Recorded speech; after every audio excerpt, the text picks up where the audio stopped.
Welcome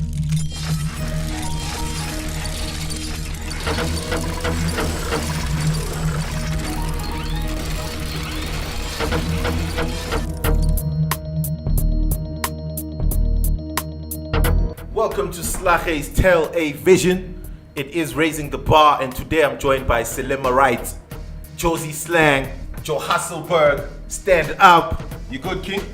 Good family. Welcome to Slache's TV, brother. Thank you very much, man. Thank you for man. having me, you know? You've gone through so many transitions.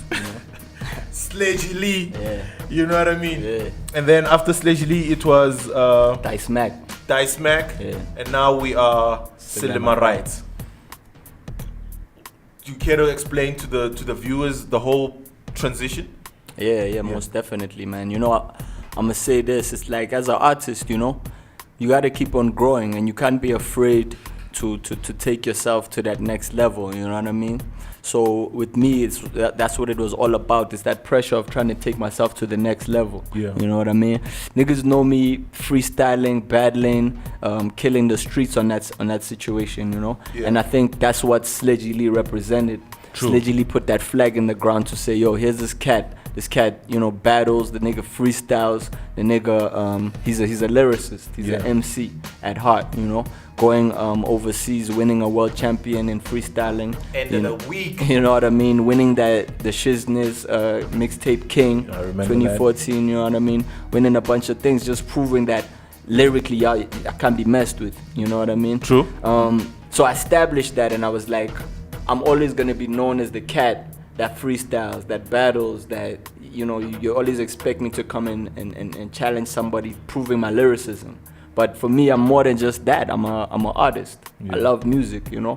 I recently dropped a clip where I was even singing, because, you know, this shit is more than just rap. It's really music. Music at the end of the day. I'm into production right now, you know what I mean, on a serious level. So the whole Dice Mac to Salima Rights was that evolution of saying, I shown y'all what I can do on the mic, my skills, but now I want y'all to embrace me for my music.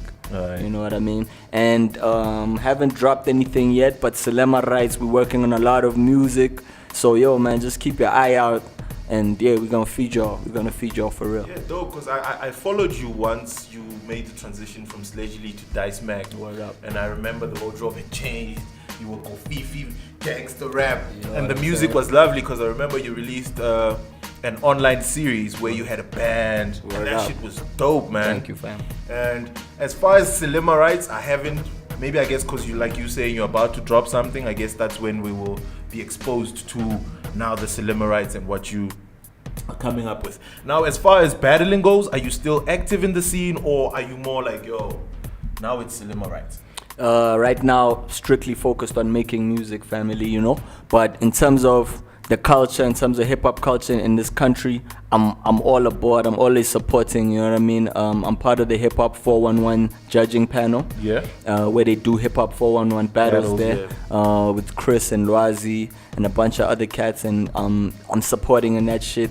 You know, if there's a Scrambles battle, I'm going. Today, Power Guns is hosting his Zuluminati battles. Yeah. I'm gonna go there and represent, you know, support cats. So, though I may not be spitting and battling, because I'm trying to take it to that next level, I'm still supporting hip hop from the ground up. You know what I mean? Yeah.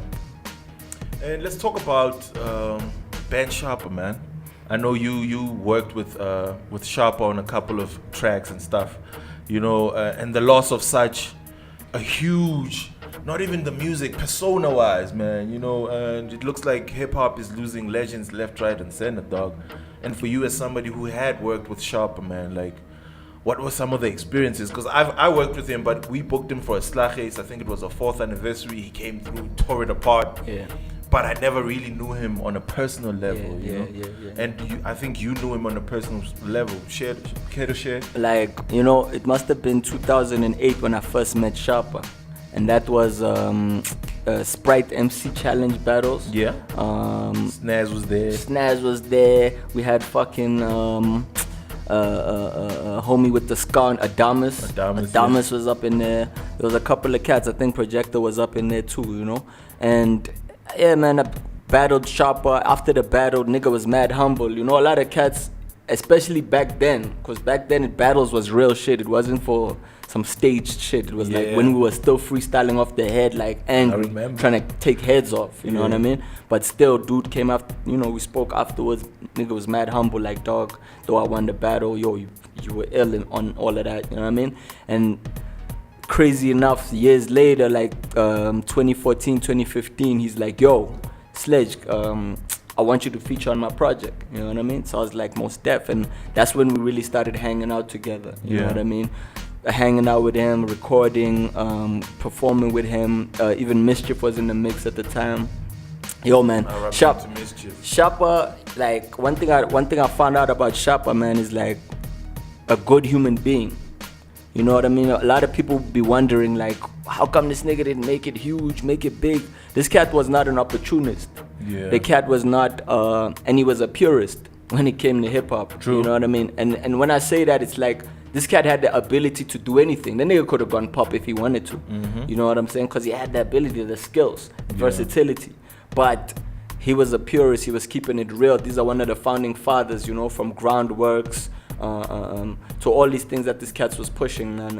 Captain, my captain in Lee Club days. You know what I'm saying? From the Lee Club days, man. So one thing I really that I respect and I'll never forget about Homeboy is his humility as a legend. Like Cats is legends, bro, but Cats is just super humble. You know what I mean? And that's what, you know, whether it's my interactions with Mischief or Sharper or like Snaz or, you know what I mean? These cats is legends in South African hip hop, but meet up with them, chill with them, you're never gonna get a feeling like this nigga thinks his head is the hugest head in the world, you know? And that's what I took from Cats, like, remain humble, man. This is an art form, you know what I mean? Everybody's learning, everybody's growing, there's no limits, you know what I mean? And there's no rules or barriers, like, do you, man, and show other people respect, you know what I mean? Basically. Enough respect to the legends, man. We're about to raise the bar. Salima Rights is in the building. Let's get into it.